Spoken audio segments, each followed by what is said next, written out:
Chapter 1. The Jogger.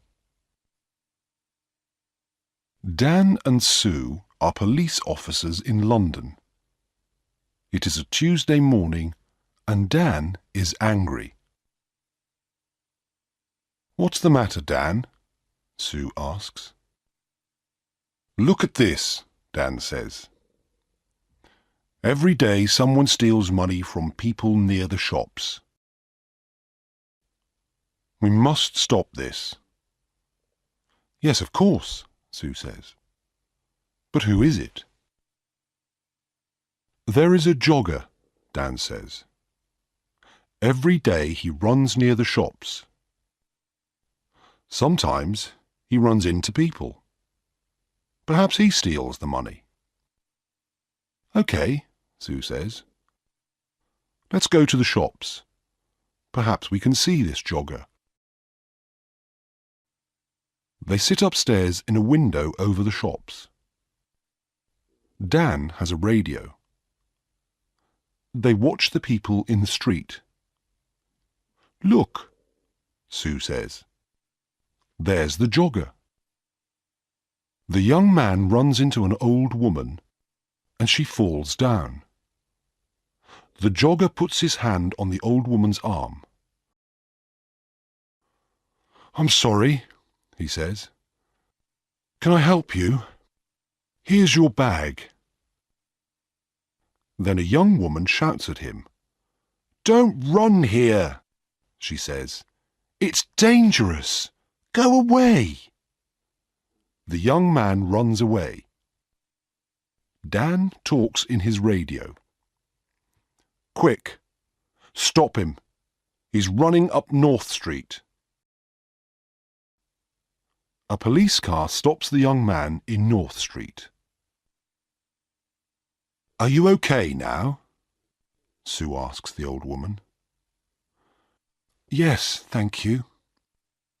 "Where is that nice young woman? I can't see her now." "Have you got all your money?" Sue asks. The old woman looks in her bag. "No, I haven't. My money's in my purse. But my purse isn't here." "Okay, Sue," Dan says. "Let's talk to the jogger." "Who are you?" Sue asks the young man. "My name's Peter Jones. Why? Who are you?" "We're police officers." "Why do you go running past the shops every day?" "Why not? I like running." "Okay," Dan says. "Let's look for the money." "What money?" Peter Jones asks. "What are you talking about? I never take money with me when I run." Dan looks for the money, but he cannot find any. "Can I go now?" Peter Jones asks. "Okay," Dan says angrily, "but don't come back." "Why not?" Peter asks angrily. "I live here, and I'm not doing anything wrong." He runs away. "What do we do now?" Sue asks. "Where is the old woman's money and her purse?" "I don't know," says Dan. "Somebody has it. But who?" TV. Dan and Sue go back to the shops. "I don't understand," Dan says. "The jogger hasn't got the money, so we must look for someone different." "Look," Sue says. "There's a TV camera over that shop door.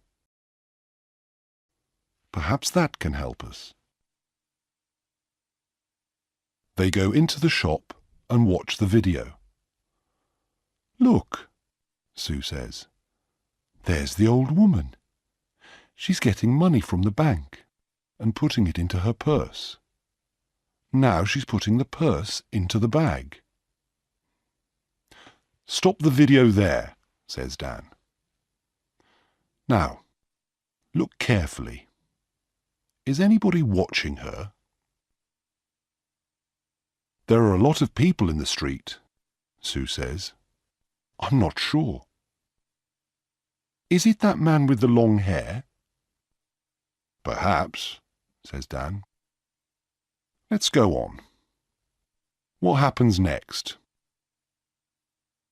They watch the video. The jogger runs into the old lady. He stops and helps her. She shouts at him and he runs away. Then a lot of people come and help the old lady. Look, Sue says. The long-haired man has her arm. Yes, but that woman has her bag, Dan says. What's she doing with it? Oh, I can't see. There's a man in front of her. Listen, I have an idea, Dan says.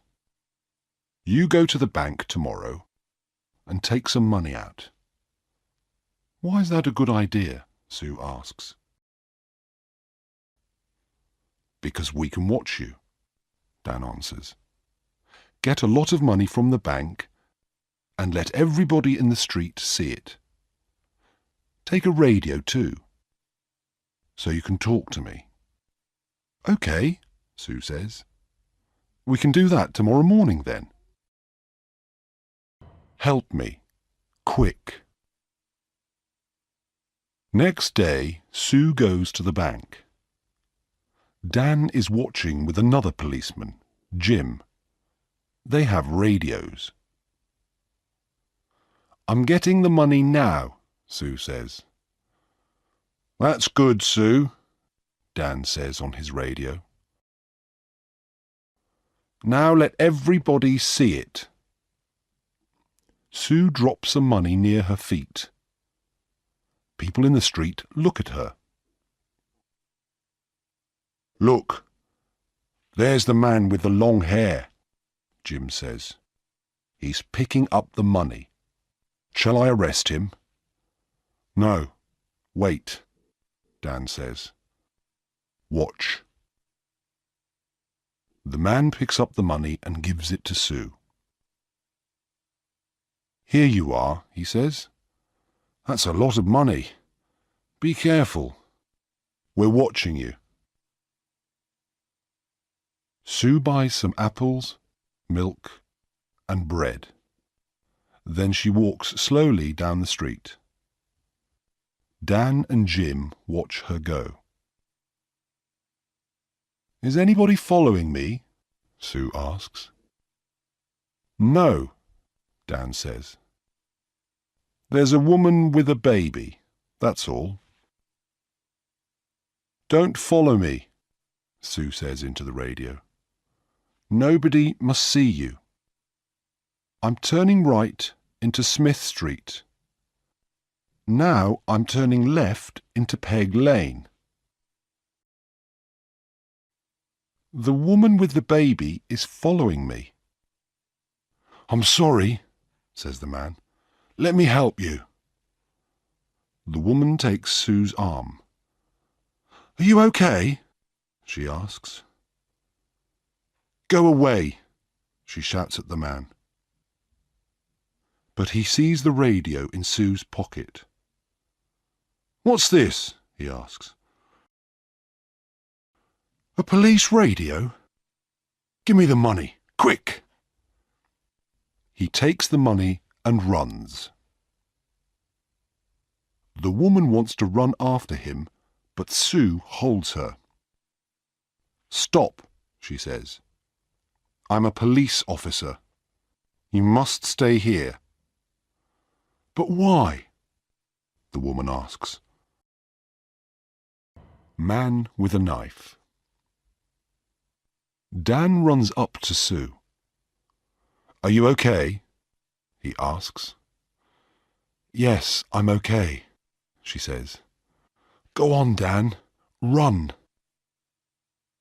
Sue calls a police car on her radio. Dan runs after Peter Jones. "Jim, he's turning left into Dock Lane," he shouts. "Can you see him?" "I can see him, but he's running very fast," Jim says. The jogger sees Jim and gets into a boat. Jim runs to the river and gets into the boat too. Dan helps Jim out of the water. "He's going into a cafe," Dan says. "Come on, let's run to that bridge." They go across the bridge and run to the cafe. Jim goes behind the cafe and Dan goes in. "Is he in there?" Jim asks on his radio. "Yes," Dan answers. "Jim, he's coming out." "Stop," says Jim. "I can kill you with this." Jim can see Dan in the door behind Peter. Dan walks out of the door very slowly and quietly. "Come on, Peter," says Jim. "Give me the knife." At the police station. "I want to go home now," says Linda. "My baby is hungry and tired." "Do you know Peter Jones?" Sue asks. "Do you and Peter steal money from people?"